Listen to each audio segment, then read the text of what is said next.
Hello, today I'd like to talk a little bit about being and becoming and being there.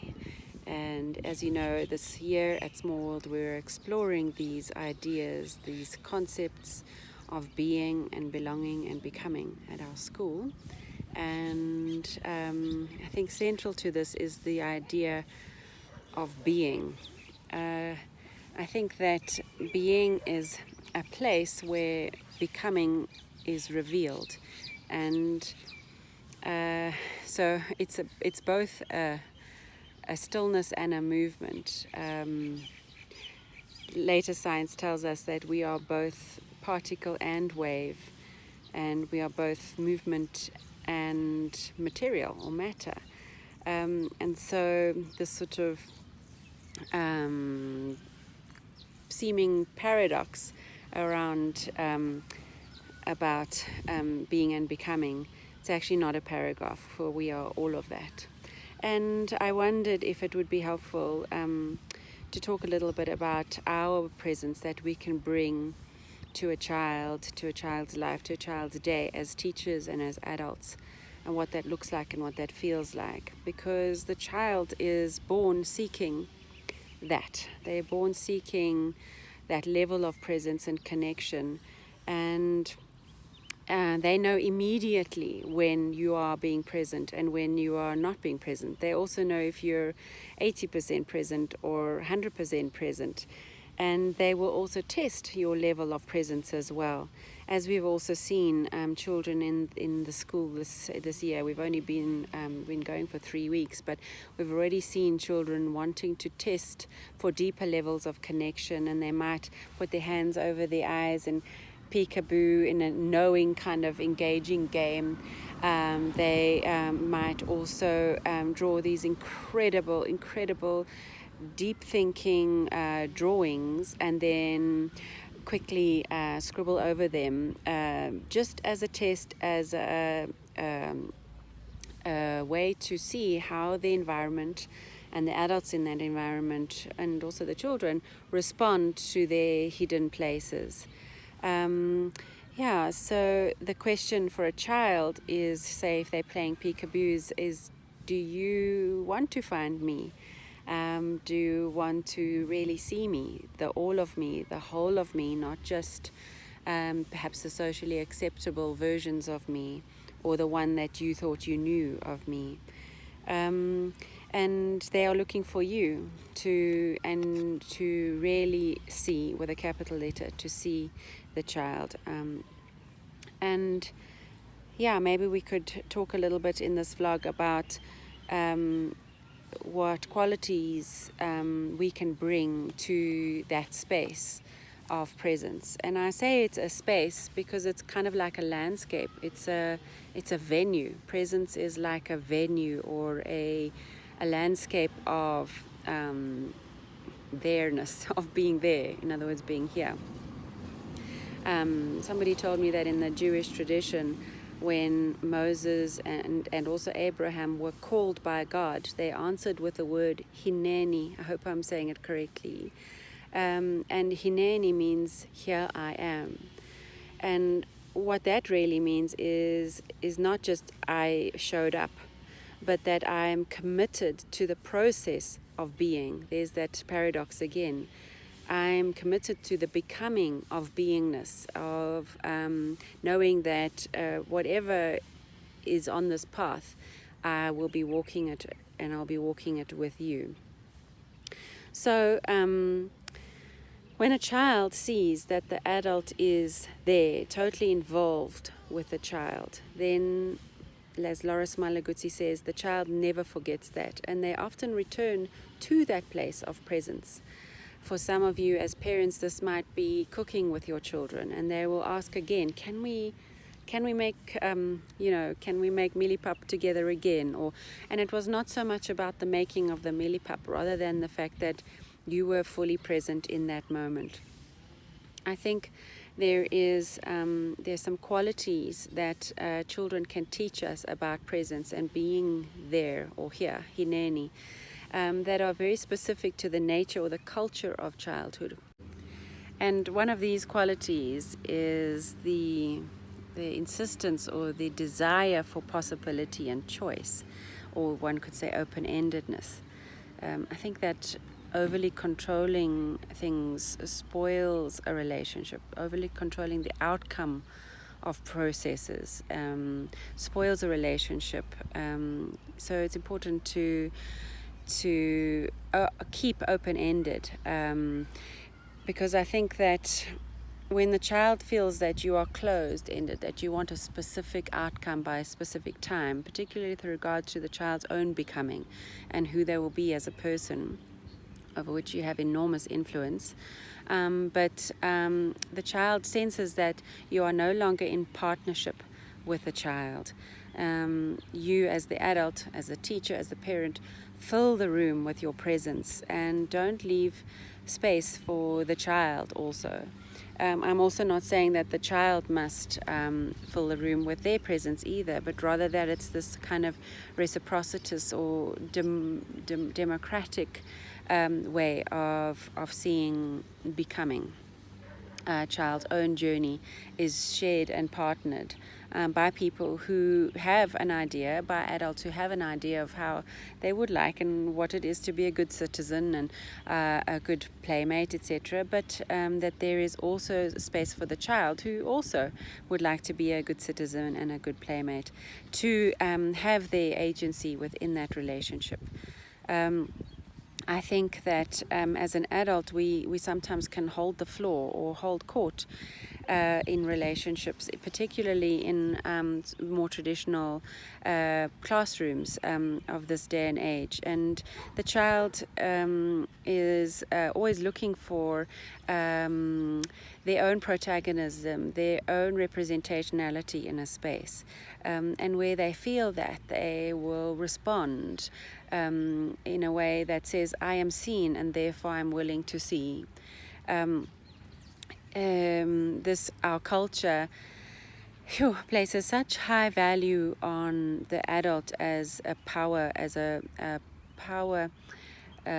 position, control, and I mean, we can definitely nail things down just the way we want them, but sometimes it doesn't leave room for the culture of childhood to breathe.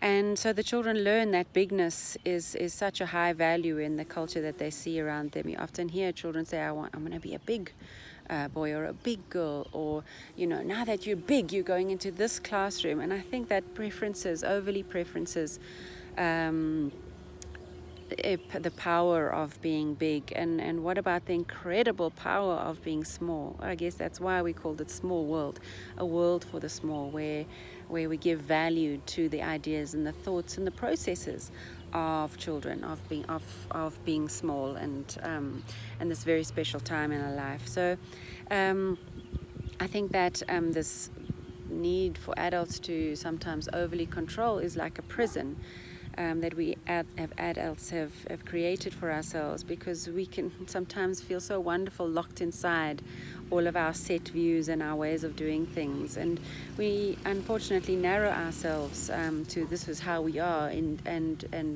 want to lock down being without realizing that being is in fact becoming.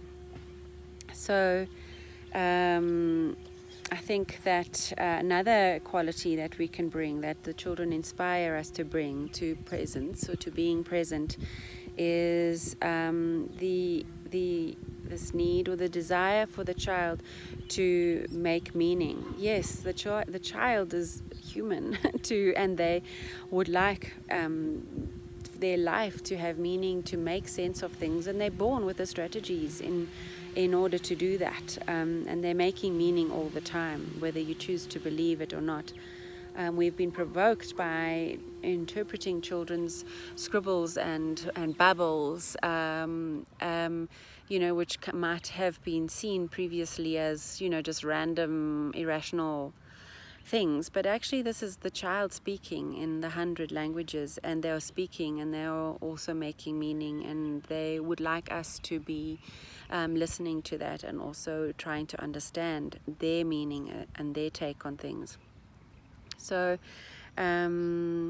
another quality that we can bring to presence, or our attitude of presence, that is inspired by children, is this notion of interdependence.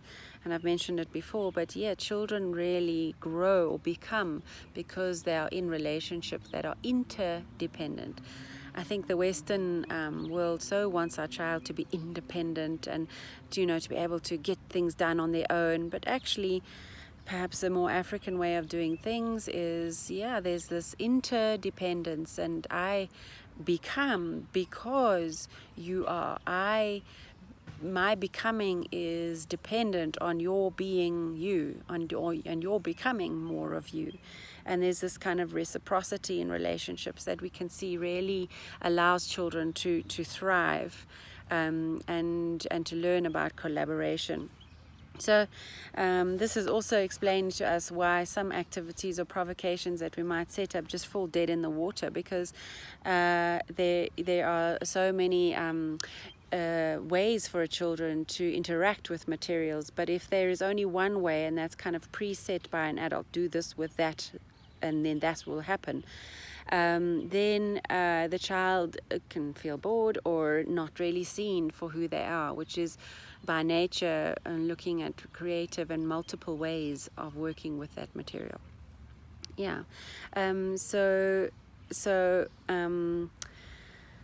I remember listening to an incredible talk by Dr. Norma Zoran, and she spoke to us about the probe, which she says is like a key for research. And the dictionary definition for the probe, which is for the curious, it's a key for the researcher, for the inquirer. And as parents, we are researchers and inquirers, so too as teachers.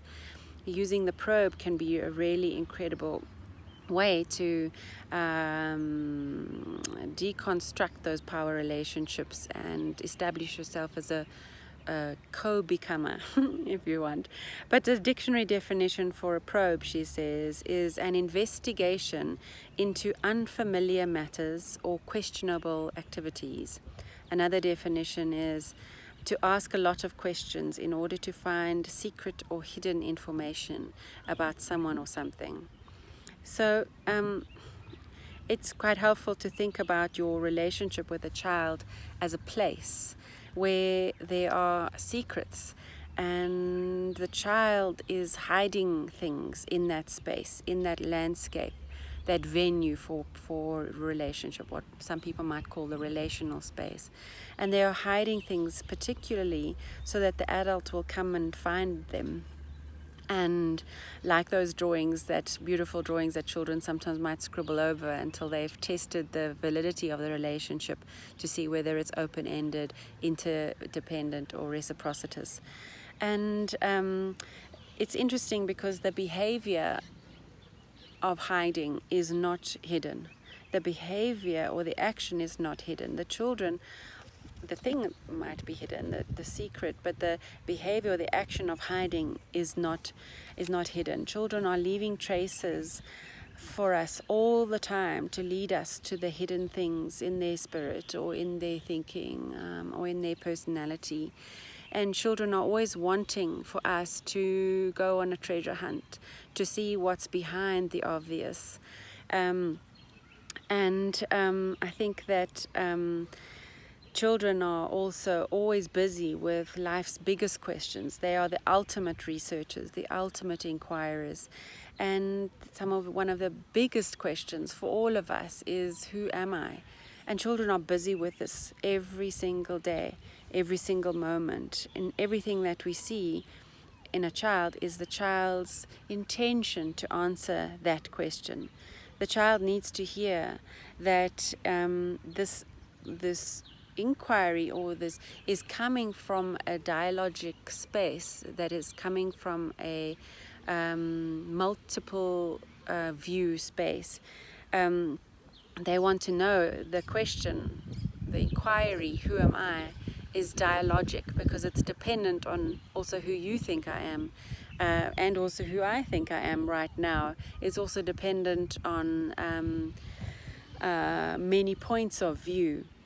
And so our challenge becomes to not box children, to respect them for who they are in this moment of being, knowing that they're also in a moment of becoming, and not to judge the child unnecessarily, or oh, he's a shy one, or she's a feisty one, or that. I think that can stereotype children and box their beingness, and not allow them to move through these things as, yes, look there, as nature does, a constant process of shedding and growth.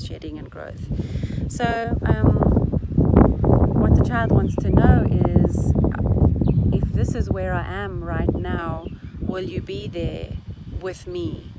And will you meet me where I am in this place? And a probe is a way of seeing, of seeing with a curious eye, with an eye of wonder. And so in a Reggio-inspired school, observation becomes not only a technique or an action, but a value that generates an expectation in the child that they will be seen for who they are. Which is why we spend so much time documenting and observing children in, as far as possible, non-judgmental ways. And when the child is observed in this way, the child is very happy, because it is almost like an honor for the child that they are observed, truly seen for who they are. We want schools that provoke the idea that children should be seen and not heard. We want schools where children is seen fully and heard fully. And I think when you have an intention to observe in a non-judgmental way, as a parent and as a teacher, you open up new spaces in that landscape, spaces that you never knew existed, because you are observing not the relationship, you are observing for the relationship. And children will often come to us and say, take out your camera, or look, or can you see me, or play peekaboo games, because they are constantly attuned to, am I being seen? So the child is saying, I want to show you that I want to be with you. And we must say that right back to the child. I want to show you in these ways that I want to be with you, capital B, capital W, capital with you in this place, because it's a place and it's created by very doable cues. For example, the non-verbal cues of eye contact. If you just sort of briefly glance and then glance onto what you were doing, or down at your phone, or whatever, you miss the opportunity to create the space of presence with children. So sometimes it is all very important for us to put phones down if the child is reading that as a barrier or obstacle to documentation. Documentation can also be done with the eye of the camera, the camera eye, the eye camera. So another non-verbal cue is that sometimes, if you're really listening, you will go to the child's level. You'll get down on your haunches, or you might have eye-to-eye contact that says, I am with you, hineni. And this sends a message of togetherness. There are also some verbal cues that we might use at Small World. For example, beginning sentences with I see you, and then complete them with I see you are having so much fun mushing that paint around the page, or I see you are feeling extremely tired, or that you are angry, and if you're not sure about what they're feeling, don't guess, just go, I see you, I know what that's like, I'm here to listen. So we as humans, we have, and just like children, have an intuition, an experience, hopefully, and a knowledge of what connection looks like, what true presence looks like, and we can bring this to bear. We know when somebody's really listening and seeing us, and we can just copy and paste that to our relationships with children. They are, of course, human too. So if a child, for example, says, "I'm scared," don't say as an adult, "Don't be scared, there's nothing to be scared about," because you are not fully listening to the child in a non-judgmental way. You are colonizing the space, the relational space, with your adult needs, for everything to be okay, say, or for emotions to be dealt with swiftly. Rather just say, "Tell me more," and just listen in a non-judgmental way without trying to rescue. So I think it's very important in this day and age, a day and age where there is so much connection. It's all about connectivity. And yet we're also forgetting about just the very real and human ways of connecting, and that children are born wired and are kind of heat-seeking for these spaces that we create, that the children have planted little secrets and treasures, and they expect us to go and look for these magicalities of the child. I think I'm misquoting Rumi when I said, "Somewhere beyond right doing and wrong doing, there is a field. I'll meet you there." And the child is saying that to us all the time. So I think that when we differentiate between our goals or our own needs for which are adult needs for certain things to be met, like calm or like order or closing the deal or whatever. I think we can open sometimes to the culture of the child, who brings these, let's see what happens, this natural ability to become in the moment.